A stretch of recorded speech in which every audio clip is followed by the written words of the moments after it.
Night shift സ്റ്റുഡിയോയും Wayanad സ്റ്റുഡിയോയും സംയുക്തമായി നിർമ്മിച്ച് രാഹുൽ സദാശിവൻ സംവിധാനം ചെയ്ത ഭ്രമയുഗം എന്ന ചിത്രത്തിന്റെ ഞാൻ കണ്ട ചിത്രത്തെ പറ്റിയുള്ള എൻ്റെ അഭിപ്രായം, എൻ്റെ വീക്ഷണമാണ് ഞാനിവിടെ പങ്കുവയ്ക്കുന്നത്. വളരെ പ്രതീക്ഷയോടെ എല്ലാവരും കാത്തിരുന്ന മമ്മൂട്ടി ചിത്രമാണ് ഭ്രമയുഗം. രാഹുൽ സദാശിവൻ എന്ന സംവിധായകനെ കുറിച്ച് എല്ലാവർക്കും അറിയാം. ഭൂതകാലം എന്ന ചിത്രത്തിലൂടെ വന്ന ഭൂതകാലത്തിൽ നമ്മളെല്ലാം ഞെട്ടിച്ച ഒരു സംവിധായകനാണ് രാഹുൽ സദാശിവൻ. ആ ഭൂതകാലം എന്ന ചിത്രം 2022 ഇറങ്ങിയപ്പോൾ തന്നെ രാമചന്ദ്ര കർത്ത എന്ന നിർമ്മാതാവ് ഈ ഹൊറർ മൂവികൾക്ക് വേണ്ടി മാത്രമായ ഒരു പ്രൊഡക്ഷൻ ഹൗസ് നിർമ്മിക്കുന്നതിനെ പറ്റി ആലോചിക്കുകയും വയനാട് സ്റ്റുഡിയോയുടെ ഉടമയുമായി സംസാരിക്കുകയും ചെയ്തു. അങ്ങനെ അവർ സംയുക്തമായി നിർമ്മിച്ച പടമാണ്, ആ ചിത്രമാണ് ഈ ഭ്രമയുഗം എന്ന മമ്മൂട്ടി ചിത്രം. മുഴുവനും ബ്ലാക്ക് ആൻഡ് വൈറ്റിലാണ് ഈ ചിത്രം. അവസാനത്തെ ഒരു സീൻ ഒഴികെ ബാക്കിയെല്ലാം ബ്ലാക്ക് ആൻഡ് വൈറ്റിൽ തന്നെയാണ് ഈ ചിത്രം ഷൂട്ട് ചെയ്തിട്ടുള്ളത്. കഥയ്ക്ക് അനുയോജ്യമായതാണ് ഈ ബ്ലാക്ക് ആൻഡ് വൈറ്റ് എന്ന് നമുക്ക് മനസ്സിലാക്കും കഥ കാണുമ്പോൾ. 17-ാം നൂറ്റാണ്ടിൽ നടക്കുന്ന ഒരു കഥയായിട്ടാണ് ഇത് കാണിക്കുന്നത്. വളരെ മനോഹരമായിട്ട് തന്നെ ഇതിന്റെ ക്യാമറ കൈകാര്യം ചെയ്തിട്ടുണ്ട് ഷഹനാദ്. അതുപോലെ തന്നെ ഇതിന്റെ സംഗീതം നിർവഹിച്ചിരിക്കുന്ന ക്രിസ്റ്റോ സേവിയർ ആണ്. അതും നന്നായി തന്നെ അദ്ദേഹം ചെയ്തിട്ടുണ്ട്. പാണരാർ പാട്ടുകൾ മാത്രമേ ഉള്ളൂ, കൂടുതലായി മറ്റു സംഗീതങ്ങളൊന്നുമില്ലെങ്കിലും അത് നന്നായ രീതിയിൽ തന്നെ ചെയ്തിട്ടുണ്ട്. ബ്ലാക്ക് ആൻഡ് വൈറ്റ് ആണെങ്കിലും ഫ്രെയിമുകളെല്ലാം മനോഹരമായി ചെയ്തിട്ടുണ്ട് ഷഹനാദ്, ഈ ക്യാമറാമാൻ ഷഹനാദ്. ഇതിനകത്ത് മമ്മൂട്ടി, ഹരിശ്രീ അശോകന്റെ മകനായ അർജുൻ അശോകൻ, സിദ്ധാർത്ഥ് ഭരതൻ, അമൽ ഡാലിസ്, ഈ 4 പേരാണ് ഇതിനകത്തെ മെയിൻ കഥാപാത്രങ്ങൾ. അതിൽ മമ്മൂട്ടിയും സിദ്ധാർത്ഥ് ഭരതനും അർജുൻ അശോകനും മാത്രമേ ചിത്രത്തിൽ ഉടനീളമുള്ളൂ.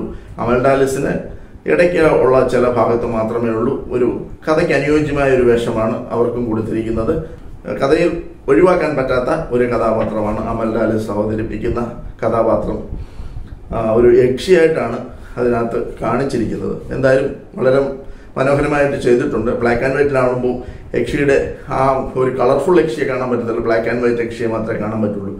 പ്രത്യേകം എടുത്തു പറയേണ്ട കാര്യം, മമ്മൂട്ടി ഇതിനകത്ത് അഴിഞ്ഞാടുകയാണ്. മമ്മൂട്ടി കുഞ്ചമൺ പോറ്റി എന്ന കഥാപാത്രത്തിലെ പേര് കുഞ്ചമൺ പോറ്റിയായിരുന്നു. പിന്നീട് എന്തോ കേസ് വന്നപ്പോഴത്തേന് അത് കൊടുമൺ പോറ്റി എന്ന് മാറ്റിയിട്ടുണ്ട് ചിത്രത്തിൽ.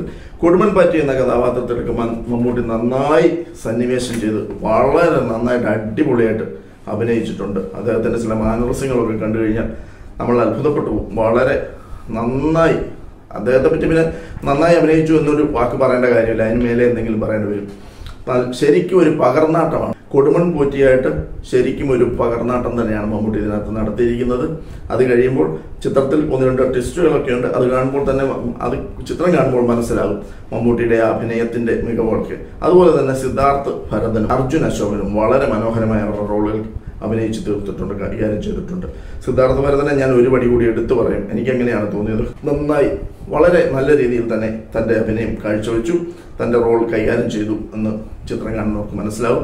മമ്മൂട്ടി ചിത്രം റിലീസ് ആകുന്നതിന് മുമ്പേ പറഞ്ഞിരുന്നത് വളരെ പ്രതീക്ഷയോടെ, അല്ലെങ്കിൽ ഒത്തിരി പ്രതീക്ഷയോടൊന്നും നിങ്ങൾ ഈ പടം കാണാൻ പോകരുത്, ഒരു സാധാരണ മൂവിയാണെന്ന്. പക്ഷെ അങ്ങനെ ഒത്തിരി അമിതമായ പ്രതീക്ഷയോടെ പോകാതിരിക്കുക. തീർച്ചയായിട്ടും ഒരു പ്രാവശ്യം കാണേണ്ട മൂവി, തിയേറ്ററിൽ തന്നെ കാണേണ്ട ഒരു മൂവിയാണ്. ഒത്തിരി പേടിപ്പെടുത്തുന്ന രംഗങ്ങൾ, അങ്ങനെ ബീഭത്സമായ രംഗങ്ങളൊന്നും കാണിച്ച് പേടിപ്പിക്കുന്നതല്ല. രാഹുൽ സദാശിവന്റെ ഭൂതകാല മൂവി കണ്ടവർക്കെല്ലാം അറിയാം, നിശബ്ദതയിൽ ഇരുന്നിട്ട് പെട്ടെന്ന് നമ്മളെ ശബ്ദത്തിലേക്ക് കൊണ്ടുവന്ന് ഞെട്ടിക്കുന്ന ആ ഒരു മാജിക് ഇതിനകത്തുണ്ട്. ചില സീനുകളിലൊക്കെ നമ്മൾ പെട്ടെന്ന് ഈ സൗണ്ട് കേട്ട് തന്നെ ഞെട്ടിത്തിരിക്കുന്ന സീനുകളൊക്കെ ഉണ്ട്. വളരെ നന്നായിട്ട് ചെയ്തിട്ടുണ്ട്. കലാസംവിധാനം അടിപൊളിയായിട്ടുണ്ട്. 17-ാം നൂറ്റാണ്ടിൽ നടക്കുന്ന കഥയായിട്ട് കൊണ്ട് തന്നെ ആ മനയിലുള്ള എല്ലാ സാധനങ്ങളും അതിനനുസരിച്ചുള്ള സാധനങ്ങളൊക്കെ ക്രമീകരിച്ചിട്ടുണ്ട്. വളരെ നന്നായിട്ട് ചെയ്തിട്ടുണ്ട്. അവസാനത്തെ ഒരു സീനിൽ മാത്രം ഒരു കളർ പാറ്റേൺ അല്ലെ കളർ ഷൂട്ട് നമുക്ക് കാണാൻ പറ്റും, കളർ ചിത്രം നമുക്ക് കാണാൻ പറ്റുന്നുണ്ട്.